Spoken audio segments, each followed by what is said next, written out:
नमस्कार मैत्रिणींनो, प्रियंकाज रेसिपीमध्ये आपलं मनापासून स्वागत। ढाब्यावर गेल्यावर सगळ्यात जास्त फरमाईश असते ती पनीर मसाल्याची। ढाब्यावर गेल्यावर छोट्याशा प्लेटमध्ये ते तुम्हाला सर्व करतात। अगदी 2 जणांना सुद्धा व्यवस्थित पुरत नाही। आज आपण अगदी घरगुती साहित्यात घरगुती मसाल्यामध्ये खूप महागडी जिन्नस न वापरता थोड्याशा पनीर पासून सगळ्या कुटुंबासाठी पोटभर चमचमीत पनीर मसाला कसा बनवायचा ते बघणार आहोत। ही रेसिपी बघून ती नक्की ट्राय करा, कारण यानंतर तुम्हाला ढाबा किंवा हॉटेलला जाण्याची गरज अजिबात लागणार नाही। कमी साहित्यात चमचमीत बेत तुम्ही नक्की करून बघा। चला तर मग रेसिपीला सुरुवात करूया। सर्वात प्रथम पनीर मसाला बनवण्यासाठी इथे मी 250 ग्रॅम पनीर घेतलेला आहे। ते मी अशा प्रकारे कट करून घेत आहे। पनीरचे तुकडे इथे तुम्हाला हवे त्या साईजमध्ये कट करून घेऊ शकता।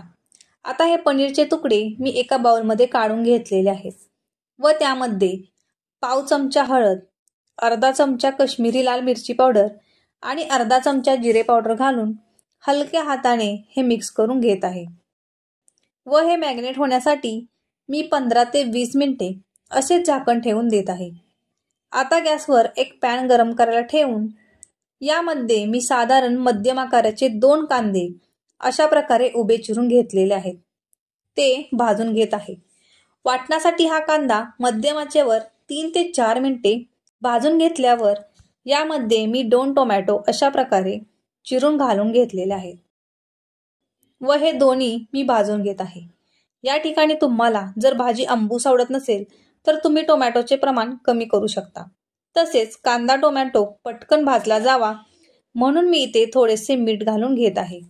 मीठ घातल्यामुळे कांदा पटकन भाजला जातो।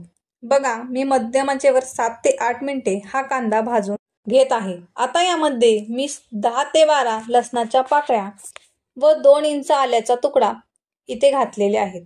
हेही आता परतून घेऊयात। तसेच 2 हिरव्या मिरच्याही मी इथे घातलेल्या आहेत। आता यामध्ये मी थोडेसे पाणी घालून घेत आहे व त्यावर 2 मिनिटांसाठी झाकण ठेवून देत आहे, जेणेकरून हे व्यवस्थित शिजलेही जाईल।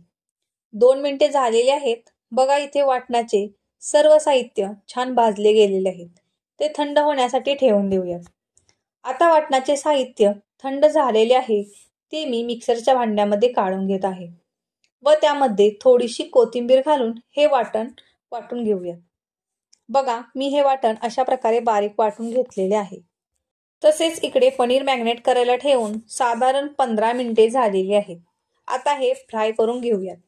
त्यासाठी मी इथे एका पॅनवर 2 पळी म्हणजेच पोह्याचे 3 ते 4 चमचे तेल घातलेले आहे।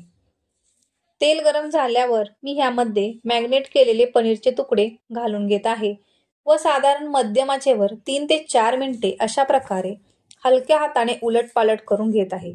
बघा, पनीर इथे छान फ्राय झालेले आहे। ते आता एका प्लेटमध्ये काढून घेऊयात। आता भाजी फोडणीला घालूयात। त्यासाठी मी इथे एका कढईमध्ये साधारण 2 ते 3 पळी तेल घेतलेले आहे। ह्या भाजीसाठी तुम्ही निम्मे तेल व निम्मे बटरही वापरू शकता। तसेच रोजच्या भाजीपेक्षा या ठिकाणी तेल जास्त वापरायचे आहे। तेल गरम झालेले आहे। यामध्ये मी एक तमालपत्र अशा प्रकारे तोडून टाकत आहे व अर्धा मिनिटे तेलामध्ये तसाच ठेवलेला आहे। आता यामध्ये मी मगाशी बनवलेले वाटण घालून घेत आहे व ते उलटण्याच्या साहाय्याने अशा प्रकारे हलवून घेत आहे। इथे आपल्याला वाटण तेल सुटेपर्यंत चांगले भाजून घ्यायचे आहे। साधारण 2 ते 3 मिनिटे मी हे वाटण मध्यम आचेवर परतून घेत आहे।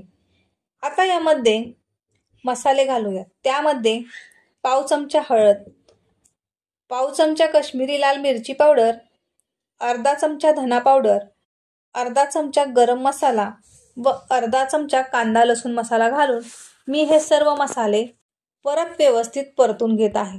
मसाला परतून झाल्यावर 2 मिनिटांसाठी यावर मी झाकण ठेवून देत आहे, जेणेकरून मसाल्याला तेल चांगलं सुटेल। 2 मिनिटे झालेले आहेत। बघा, कलर किती छान आलेला आहे। तसेच तेलही किती छान सुटलेलं आहे। आता हे परत व्यवस्थित हलवून घेऊन यामध्ये मी गरम पाणी घालून घेत आहे। तुम्ही तुमच्या आवश्यकतेनुसार इथे पाणी घालू शकता। आता या भाजीला उकळी फुटून द्यायची। बघा, इथे भाजीला उकळी फुटू लागलेली आहे। आता यामध्ये मी चवीपुरते मीठ घालून घेत आहे। आता यामध्ये मी थोडीशी कसुरी मेथी घातलेली आहे। आता हे व्यवस्थित मिक्स करून घ्यायचे आहे व मग ह्यामध्ये फ्राय केलेले पनीरचे तुकडे घालून घ्यायचे व ते व्यवस्थित हलवून घेऊन परत भाजीला उकळी फुटू लागल्यावर ह्यामध्ये 1 क्यूब बटर घालून घ्यायचं। आता यामध्ये बारीक चिरलेली कोथिंबीर घालून घेऊन हे परत मिक्स करून मी यामध्ये सगळ्यात शेवटी 1 चमचा साजूक तूप घातलेला आहे। बटर आणि तुपामुळे भाजीला वेगळीच टेस्ट येते। बघा इथे घरगुती साहित्यामध्ये बनलेली ढाबा स्टाईल पनीर मसाला तयार झालेला आहे। अशा पद्धतीने तुम्ही जर भाजी बनवली तर तुम्हाला ती नक्कीच आवडेल। तुम्हाला माझी ही रेसिपी कशी वाटली हे मला कमेंट करून सांगा व माझ्या प्रियंकाज रेसिपी या चॅनलला लाईक, शेअर आणि सबस्क्राईब नक्की करा। धन्यवाद।